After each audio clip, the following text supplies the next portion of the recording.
Hello and good morning to everyone. Today we will be starting with English language chapter number 1 An Astrologer's Day by R.K. Narayan.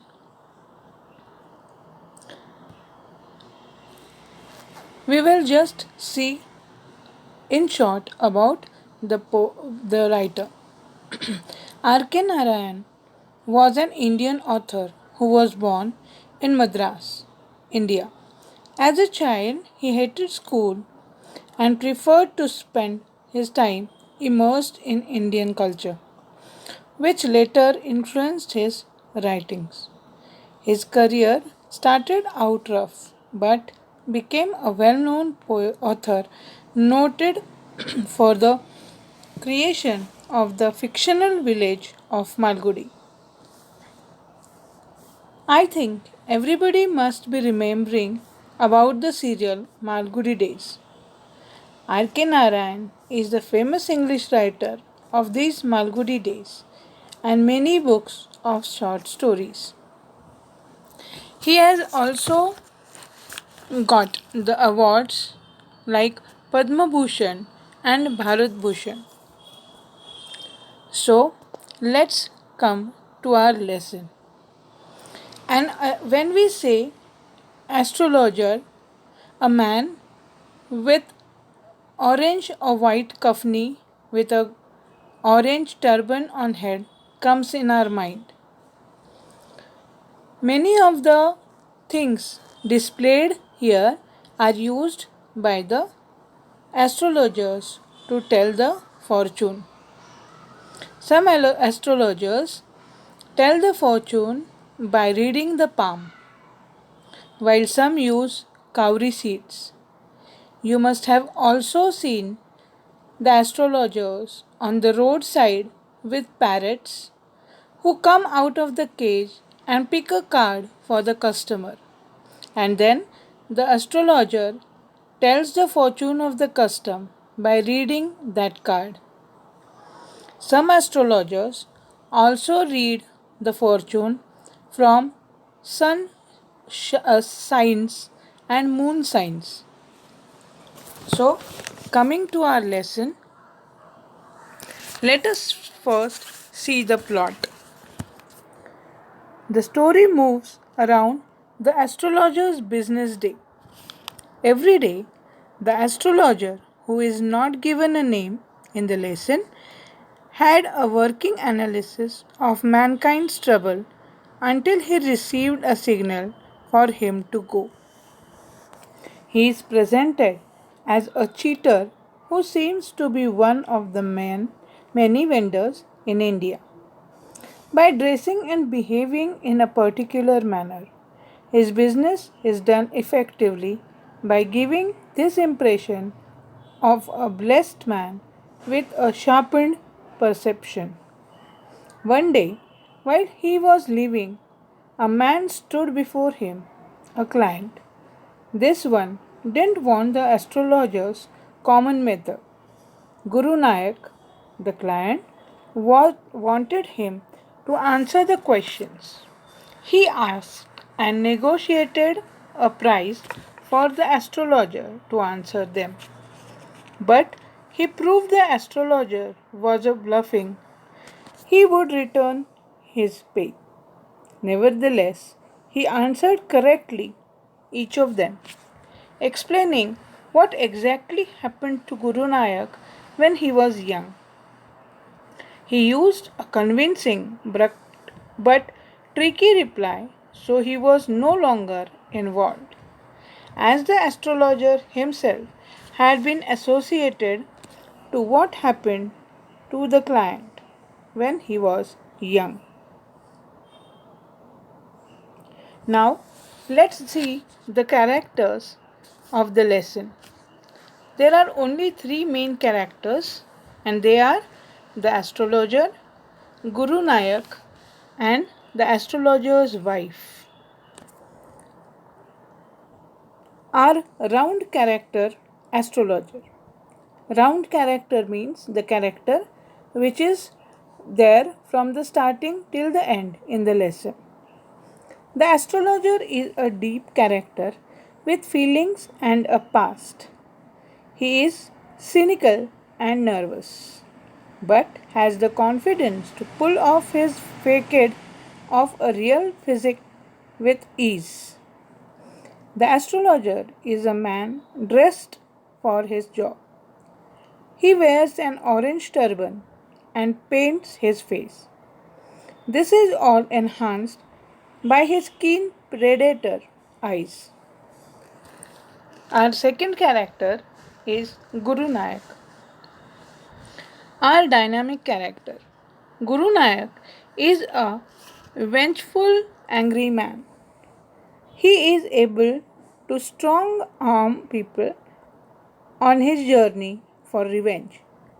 Throughout the story, we see him change and let go of his persecuting anger in exchange for a content mindset. Guru Nayak is a large man who was described quite vaguely throughout the story. He is characterized by his gruff exterior and cigar. Now, the last character of the lesson, the astrologer's wife. Our flat character. The astrologer's wife seems to be a simple woman. She acts in the story as a listening ear to her husband's worries and stories. Now we'll see the setting and the time, setting in time and place. First, setting in time. Through the text, we can observe that the writer of the story uses a chronological background from the 19th century in India. Setting in place. All along the play, the writer gives us clues and evidence of the setting in place where the story takes place. R.K. Narayan uses determined vocabulary and elements of the culture of the place that give us evidence about the setting where the scene takes place. For instance, at the beginning, he starts describing the astrologer as a man dressed with typically Indian clothes. In different situations, he makes mixed statements with English and Indian language.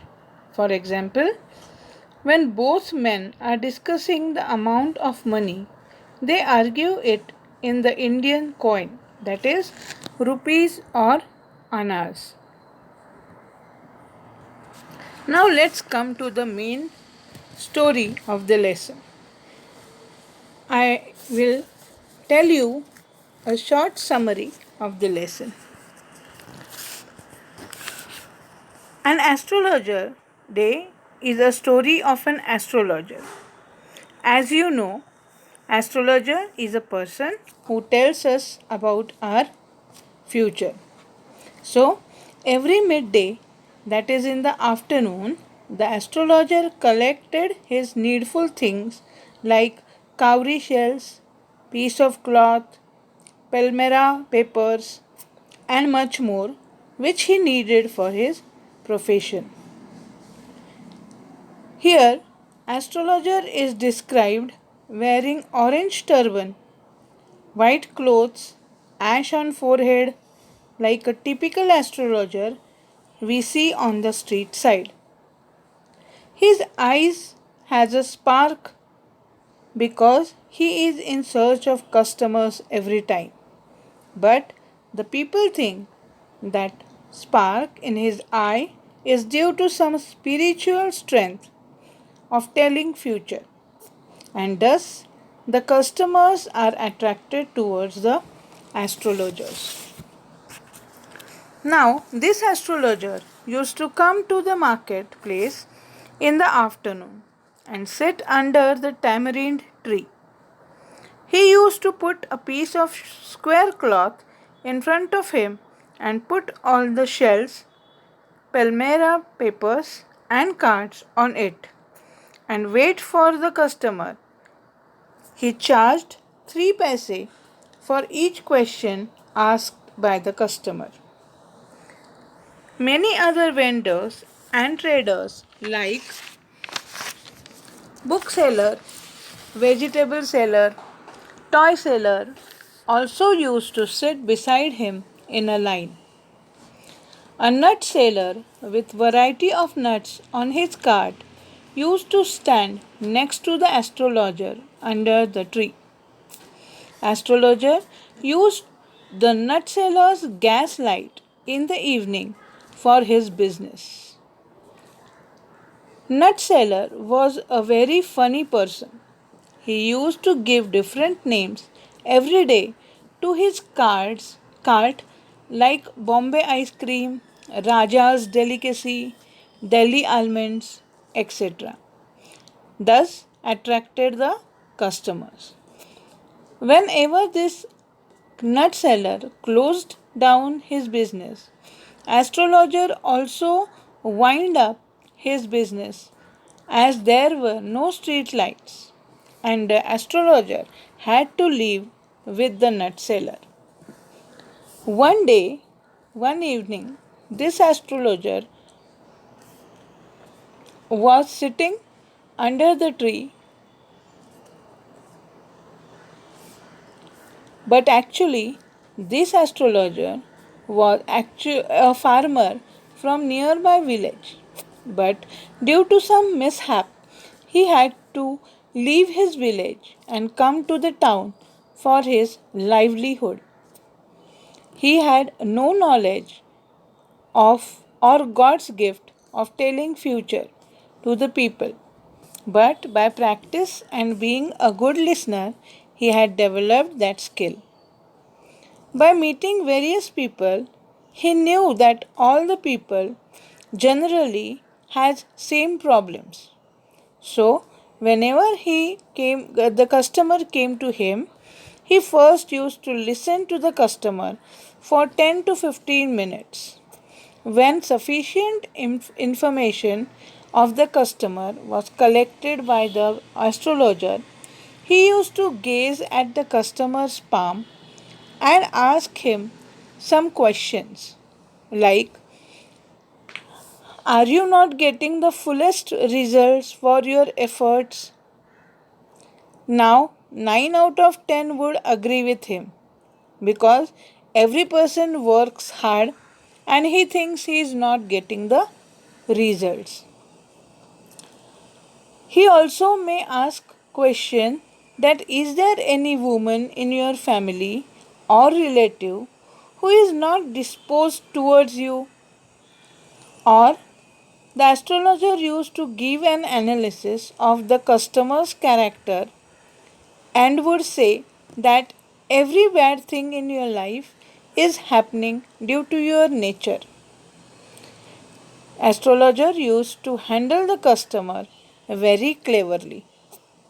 One evening, astrologer was winding up his things as the nut seller had left the place, and only a strange ray of green light was there falling on the astrologer's spread cloth. One man was passing along, and the astrologer just asked him, would he like to know his future? The man stopped and asked whether he can really tell the future. Astrologer said, will you give me 5 rupees if I tell your future exactly proper? The customer said, no, I can give you 1 rupee. The customer was in tension and was smoking cigar. Cigar is a type of cigarette. It is a fat, thick cigarette. Astrologer saw the customer's face in the green light and avoided to tell him the future. But the customer said that now the challenge is challenge and you have to agree. And you have to tell me my perfect future. Customer said, you have stopped me and dragged me towards you to know the future. In the small green light, at last, astrologer took customer's hand in his hand and gazed at his palm and asked the customer, "Were you left for death? Am I right?" "Yes," customer said. "Tell me more." Astrologer started saying, "A knife was passed through you once," said astrologer. The customer was surprised and wanted to know more about his future. Astrologer continued, "You were pushed into the well and was left to die." "Yes," the customer said surprisingly, "I was left to die, but a passerby saved my life. And now, tell me, when will I get the guy who tried to kill me? I want to take his revenge." Astrologer said, "In the next world, because he has died for months back in an accident, and you will never find him, Guru Nayak." Suddenly, with a surprise, the customer looked on. On hearing his name, customer was very surprised and asked how the astrologer knew his name. But the astrologer replied that he knew many more things about the customer. Astrologer told him that he have to make great changes in his life. "I can see the dangers in your life."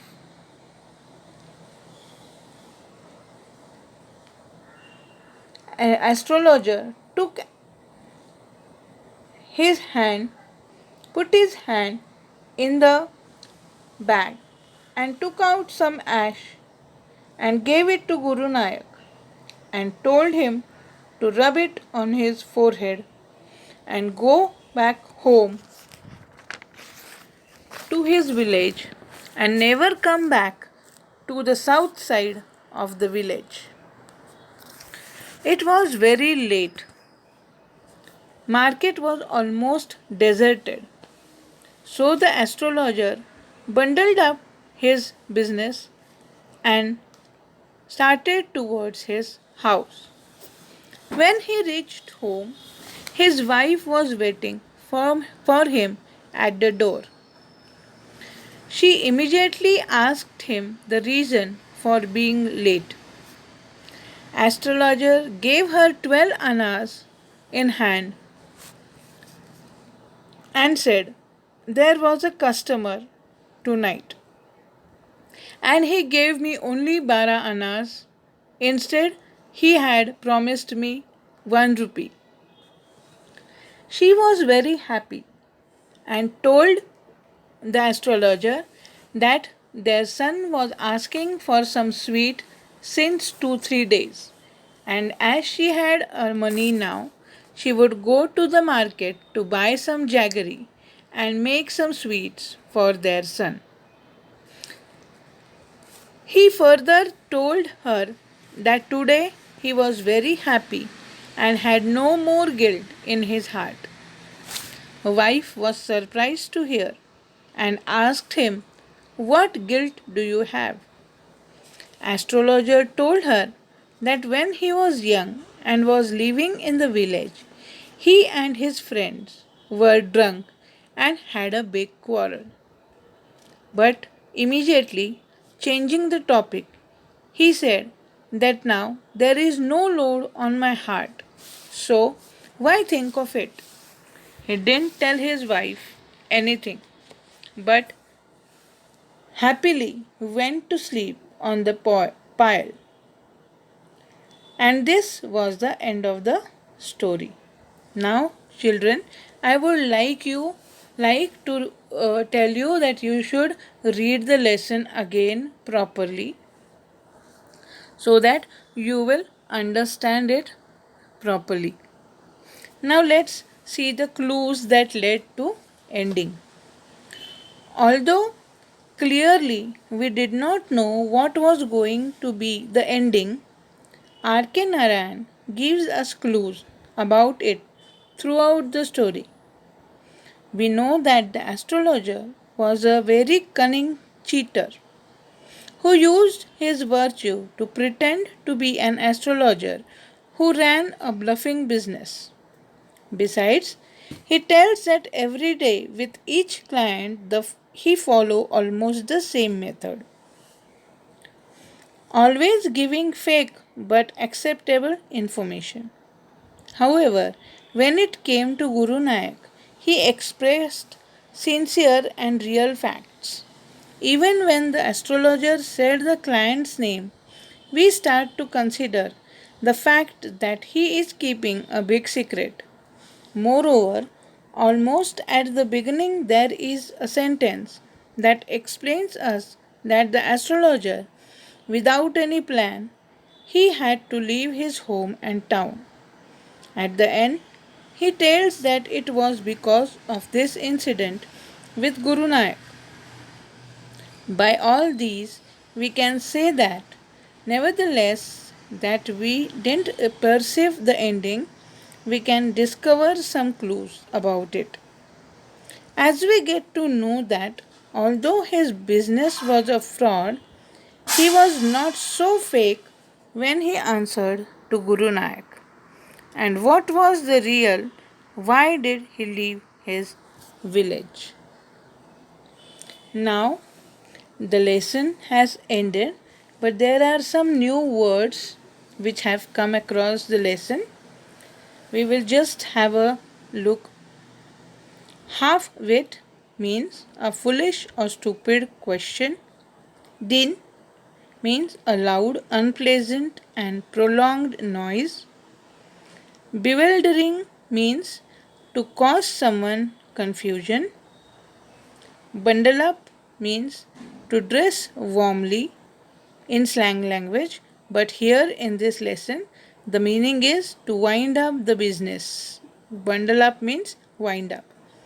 Clenching his fist, to close hands into a tight ball, especially when feeling angry.